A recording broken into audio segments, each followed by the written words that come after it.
Morning, Jane. Yeah. And a real mixed bag of results, wasn't there? There was England, Scotland and Wales. Yeah, well, we had everything. We had win, lose and a draw. I know. And an injury. Yes, and rather, well, we don't know how serious it is, but a significant injury nonetheless. There were very encouraging performances from most of the home nations, just 2 weeks out from the Euros. But England's win over Austria could have cost them with an injury worry for Trent Alexander-Arnold. Scotland led twice in their draw with the Netherlands, while 10-man Wales suffered a defeat to France. Our sports correspondent Katie Gornall watched the action. Well, the England manager Gareth Southgate said he would know more about Alexander-Arnold's injury in the next 24 hours. But he also spoke about his disappointment at a section of the crowd booing as the players took a knee. To cricket now. And at Lord's, England's match against New Zealand was overshadowed by debut bowler Ollie Robinson, who had to apologise after historical tweets of a racist and sexist nature were revealed. On the pitch, New Zealand's debutant Devon Conway finished with an unbeaten 136 as New Zealand closed on 246 for 3. It was the first. So, as we mentioned, England bowler Ollie Robinson said he felt ashamed after he was found to have sent tweets of a racist and sexist nature 8 years ago. He made this statement after the day's play. Certainly overshadowed England's return to Lord's, but play resumes later this morning at 11. Okay. And it's good to see cricket being played in sunshine. Yeah. Jane, thanks very much. My campaign to get excited about the Euros on the radio to the England game last night. First half, no goals. And I was delighted to hear, correct me if I'm wrong, is it Chris Waddle, who's doing the commentary on 5 Live, I think, use the phrase, England are playing really well, but they need to get the ball in the back of the net. Use that phrase twice in the space of 10 minutes. Right. And then it changed, didn't it? Second half. Yeah. It all changed. They got their goal, they got their win. But at what cost, Charlie? There was so much talk before the squad selection about Trent Alexander-Arnold. Would he be selected by Southgate? Would he be left out? That could be an irrelevance because he picked up an injury and that could be very significant for England.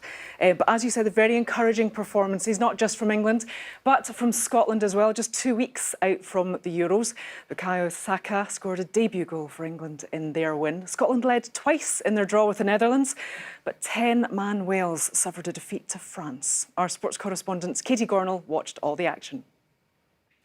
Well, England manager Gareth Southgate said he would know more about Alexander-Arnold's next 24 hours, but he also spoke about his disappointment at a section of the crowd in Middlesbrough booing as the players took a knee. Staying with football, could Antonio Conte be making a return to the Premier League with Tottenham? Now to cricket, and at Lord's, England's match against New Zealand was overshadowed by debut bowler Ollie Robinson, who had to apologise after historical tweets of a racist and sexist nature were revealed. On the pitch, New Zealand's debutant Devon Conway finished with an unbeaten 136 as New Zealand closed on 246 for 3. It was the first time. So, as we mentioned, England bowler Ollie Robinson said he felt ashamed after he was found to have sent tweets of a racist and sexist nature 8 years ago when he was aged 18 and 19. He made this statement after the day's play. And play resumes at Lord's a little later this morning. That's your sport. Just shows, isn't it? It's just not through sport. We've spoken so much about how employers now look back at your social media history and everything. It comes up, but nothing more that he could do other than a straight apology and move on.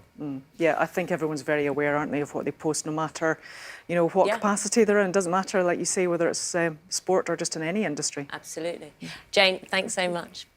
Let's see, time now is 7:46. Depends who you were supporting last night, doesn't it, Jane? As to what mood, in terms of the Euro friendlies, in terms of what mood you might be in this morning. Because you had a bit of everything, win, lose and draw. Yeah, and there are encouraging performances definitely from England and Scotland. Scotland were ahead twice against the Netherlands and England won. Wales, though, had quite a tough time. Well, they're France, world champions. Yeah, absolutely, completely. But they went down to 10 men after 26 minutes, so it was always going to be tough, wasn't it? It was always going to be difficult. Yeah. But a significant injury, though, for England. England's preparations for this summer's Euros continued with a hard-fought 1-0 victory against Austria in Middlesbrough. At Lord's, England's match against New Zealand was overshadowed by debut bowler Ollie Robinson, who apologised and said he was ashamed after it was revealed he had sent tweets of a racist and sexist nature as a teenager 8 years ago. On the pitch, New Zealand's debutant Devon Conway finished with an unbeaten 136 as New Zealand closed on 246 for 3. Play resumes a little later this morning, again in front of crowds of 7,500 at Lord's, and they'll probably have the weather for it. Oh, it's been fantastic listening to it, going on there. Completely different subject. Do you knit?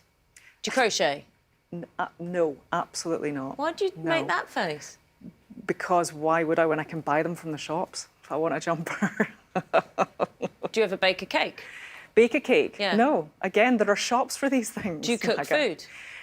Yeah, I do cook. Yeah, especially why during would you do that lockdown. when you can buy that in a shop? Well, actually, I would rather go to a restaurant and eat out as opposed to cooking. Well, what I would say, Jane, is if you like knitting, which you do, have a look at this.